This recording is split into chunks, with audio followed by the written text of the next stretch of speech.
Hi, New Seabury members. Thanks for tuning in. Today, we're going to visit with Scott Nickerson, who's going to discuss current course conditions, including the intended and unintended result of creating a firm, fast golf course.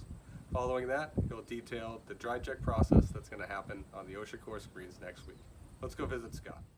On the first fairway, you can see things are browned out, and the ground is firm and balls are rolling, and that's the intended playability and visual of the design of the golf course. It's a kind of a link style course, and we've dried it out. Unfortunately, we had the weather to dry it out, and I think we created that link style type fairway.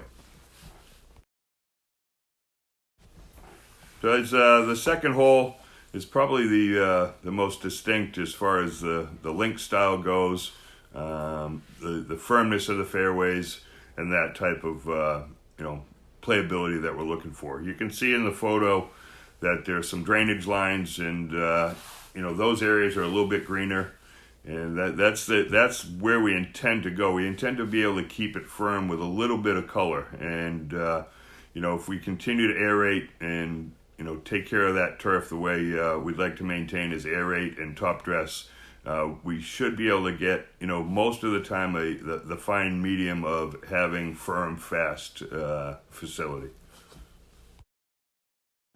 As we move to the next photo, the fifth hole, it's an area that historically had always been soggy, wet, soft.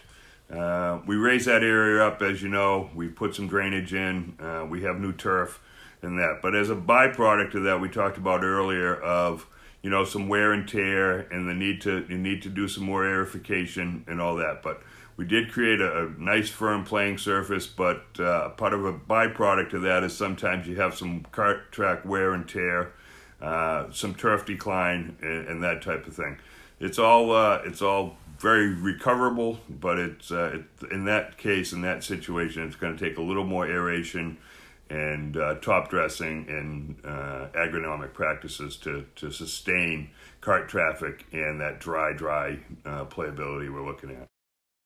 Moving on to the seventh hole, again, there's the intention was to dry it out, and we have some areas that did sustain some turf loss.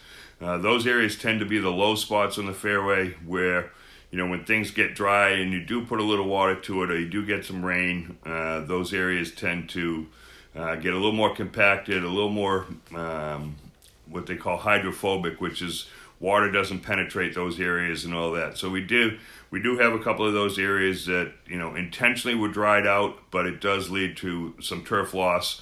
There is drainage there that over time will help us with those. We'll do some work with them as far as maybe raising some of those areas up. But the intended goal of drying it out did lead to some turf loss in some low lying areas. The option is to have those areas wet, and keep everything green, but that eliminates the firmness and creates soft wet spots. So there's kind of a choice. You can either have it dry or you can have it a little too wet. We've opted to go with a dry, firm throughout the course, and it has led to some areas of turf decline. But as you see, after the first couple days of rain, things, those areas started to green up a little bit more, and we'll just have to do some seeding to get everything else back. So the last topic we wanted to discuss is we have a company coming in next week to do what they call a dry-ject.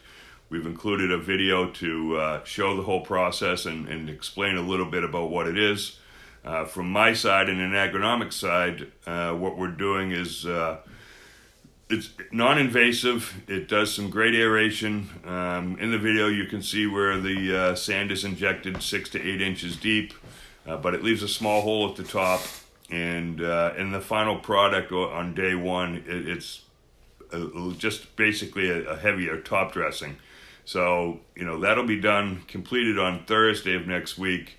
By Friday it'll look very normal to a top dressing, and playability will be great. So that is done this time of year for us, so that we don't have to aerate and have the disruptive aeration holes for 2 or 3 weeks in September. So it's a great product. It's not a substitute for total aeration, but right now for us, I think it's a great idea to get some work done, get some soil amendments in there, and create a better playing surface.